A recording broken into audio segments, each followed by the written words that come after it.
Hello? Are you ready? You're ready? Okay, welcome to this press conference. As you can see here, I have with me here my deputy, Honorable Martha Wangari Karua of NAC Kenya. Then we have Mr. David Murade, who is the deputy leader of the Jubilee Party. Here I've got Honorable Jeremiah Kioni, who is the Secretary General of Jubilee Party. And then Mr. Robert Mbui is the deputy minority leader in Parliament and also representing the Wiper Democratic Movement. So we have a press statement here, which Martha is going to read on our behalf. Martha, welcome. I don't know what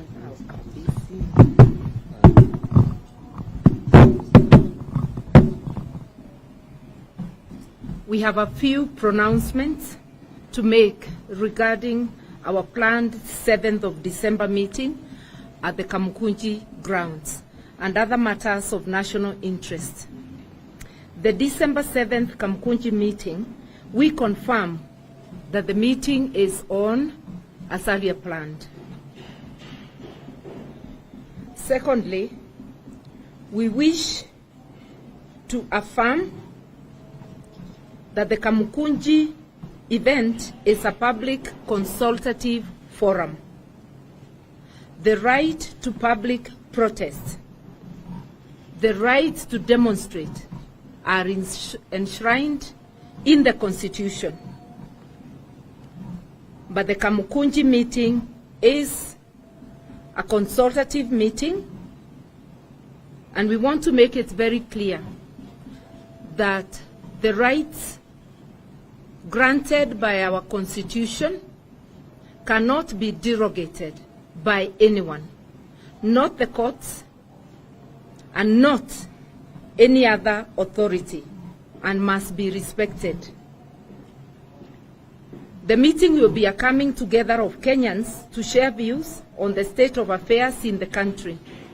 The meeting is in line with Article 37 of the Constitution on the right to assemble, right to demonstrate, picket, and to petition. Under this article, every person has the right to peaceably and unarmed to assemble, to demonstrate, to picket, and present petitions to public authorities. This is what we'll be doing on the 7th. We will be assembling as granted by the Constitution, peacefully, in an orderly manner, and we have appealed to those attending our meeting to be orderly and peaceful. We are dismayed that those in authority are trying to paint a horror movie. Some of them have even hoped that there will be no deaths, a clear indication that they are the ones planning mayhem. We have just come from campaigns that were so peaceful, there were no serious ugly incidents throughout the country.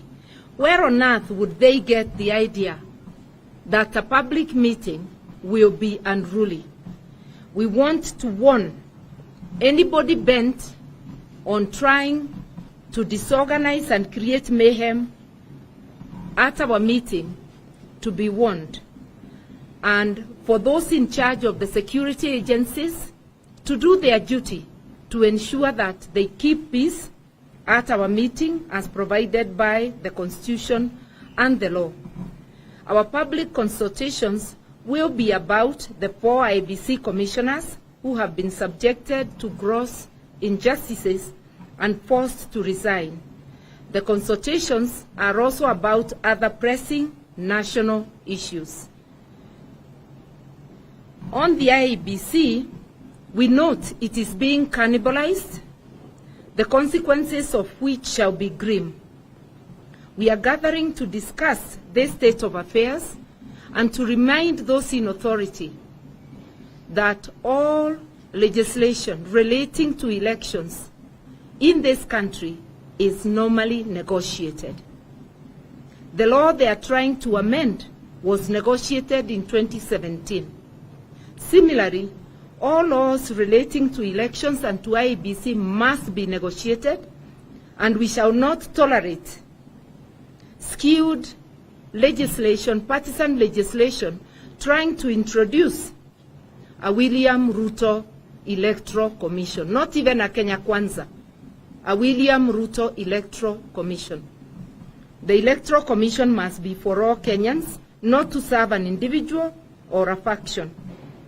An area of grim concern to us, which we intend to deliberate on, is the cannibalization and politicization of the public service, the skewed appointments which we have noticed, and we regard the public service as the foundation of our nation.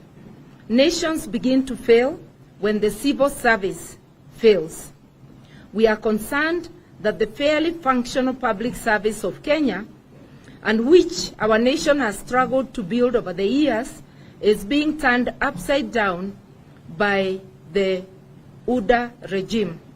Civil servants who have painstakingly built careers in public service have been overlooked and bypassed by the Ruto regime, and now being made to answer to failed politicians, crooked businessmen, and mercenary activists who have no experience whatsoever in the functioning of civil service and of government. That is what has happened with the appointments, partly of cabinet and of principal secretaries. As if the appointments of failed politicians, crooked businessmen, and mercenary activists to run ministries is not bad enough, the appointments have been extremely skewed against other regions. We are seeing a massive return of nepotism, tribalism, and favoritism in the public service. These have long demoralized so many officers who have then become mere hostages to a system they believe does not appreciate them. The regime change in 2002 and subsequent regimes strived to professionalize the public service and by and large allowed career civil servants to be in charge. Now, Ruto has turned that upside down. The result is going to be a host of frustrated officers who stay on just to secure pension and who turn to other ways to supplement income. We have always, as a nation, given our civil servants the assurance that if they work hard, maintain a clean record, exercise discipline, nothing will stand between them and rising to the top. Ruto has betrayed them.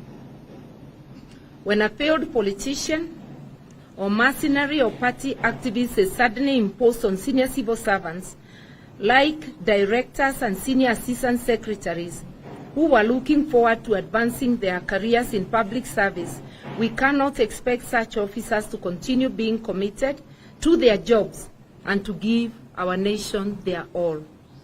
We want our public service to attract and retain men and women of quality.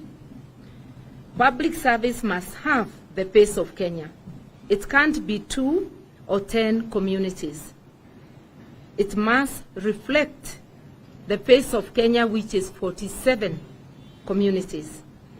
What we have today is unprofessional, skewed, and unacceptable.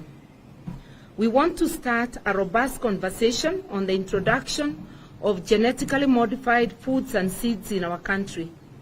We have a responsibility to educate our people about the ill effects of GMO and the corrupt motivations of those trying to introduce them here. Introduction of GMO will turn our farmers into slaves who will not be able to plant without buying from a select number of companies. On the 12th of December, at Jacaranda Gardens, we will have our own celebrations of our independence and our republic. This is the Republic of Kenya, not the republic of an individual or a regime. Our celebrations will therefore be at the Jacaranda Gardens. Ruto and his deputy have a very narrow view of the Republic of Kenya. They do not know where Kenya has come from. They do not know where they want to take it. Ours will be a celebration of patriots. Those who don't like to hear that word, itakuwa ni mkutano wa wazalendo wa Kenya. It will be Jamhuri ya Wazalendo, men and women who have made sacrifices for this country and who know where the country is supposed to go. We are concerned about the very brazen attack on Chapter 6 of our Constitution. Brazen because the accused are being appointed to critical public offices that have immense bearing on whether we grow or stagnate as a country. We are seeing a pattern where people facing serious criminal cases like money laundering, fraud, giving kickbacks, such people are being appointed to critical positions, including leadership of the very institutions that have taken them to court. Ruto is slowly imposing a mafia state on Kenya. This reign by gangsters is scary and unnerving. It has never been seen in Kenya, even during our past bad days. It has been said jokingly in the past, whereas other countries have a mafia, in Kenya, mafia have a country. This is now officially true. It is clear that despite the outrage of the people of Kenya over the criminal backgrounds of most of the people being appointed to critical public service positions and to government, between the appointees and the president, they are as thick as thieves. Thank you.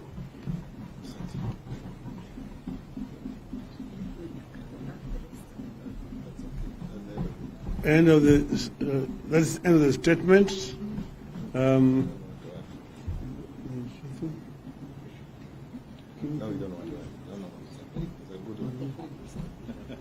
Does David say something here?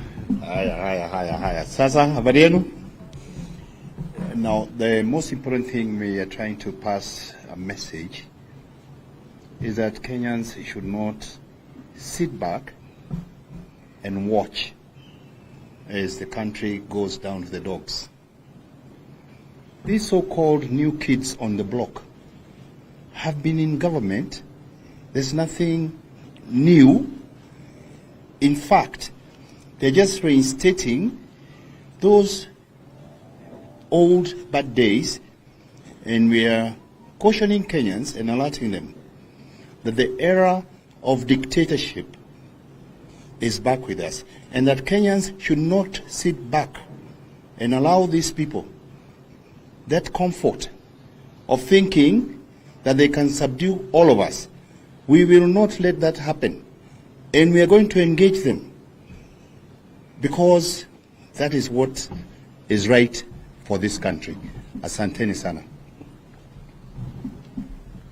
I just want to add here, there's been allegation in the media that Azimio Mizambaratika. As you can see here, Honorable Martha Karua represents NARC Kenya. Honorable David Murade here and Jeremiah Kioni here represent Jubilee. And Honorable Robert Mbui here represents Wiper Party. Because Honorable Kalonzo Musyoka, the Wiper leader, is in Mwingi on some business. Honorable Gideon Moi of Kanu has also sent just apologies. So you need to know that Azimio is very much united here. And we just want to reiterate again what Martha has told you, that we are acting in the best interest of the members of Azimio, and that the meeting on Wednesday at Kamukunji grounds is a peaceful public consultative meeting. It is not a demonstration or picketing. It is just a consultative meeting with the people of Kenya. And on the 12th of December, Jamhuri Day, we are going to Jacaranda Garden in Embakasi, not Kamkunji. Again, that is just going to be celebrating Jamhuri Day with Uzalendo of Kenya. And it's also going to be a very peaceful congregation. Not protests, not picketing, not at all. But all that also is also guaranteed by the Constitution of Kenya. If we wanted to do a protest, demonstration, we would just inform the police, provide security, and we will do it. But we are not demonstrating, we are not going to engage in any act of thuggery or hooliganism, and no property is going to be destroyed. We urge the government not to use an excuse to bring thugs there to try to disrupt this function. Thank you.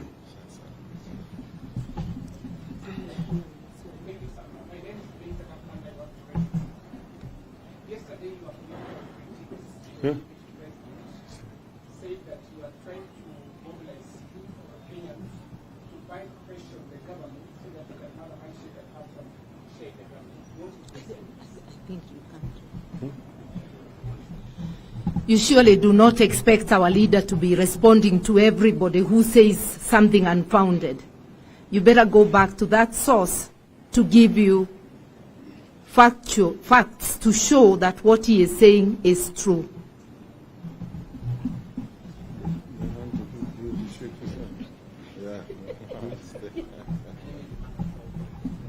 Yeah.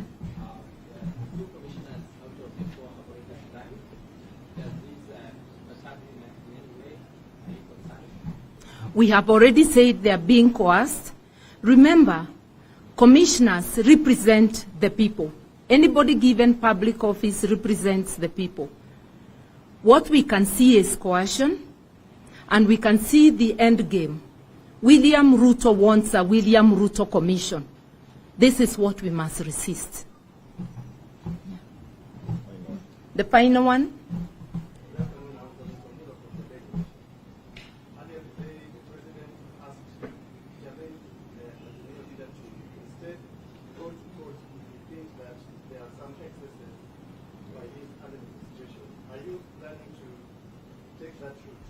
Since when did competition become the senior advisor or a cheerleader? Let us be serious and let people do whatever they feel befits them in the position they stand. We reject unsolicited advice. On that note,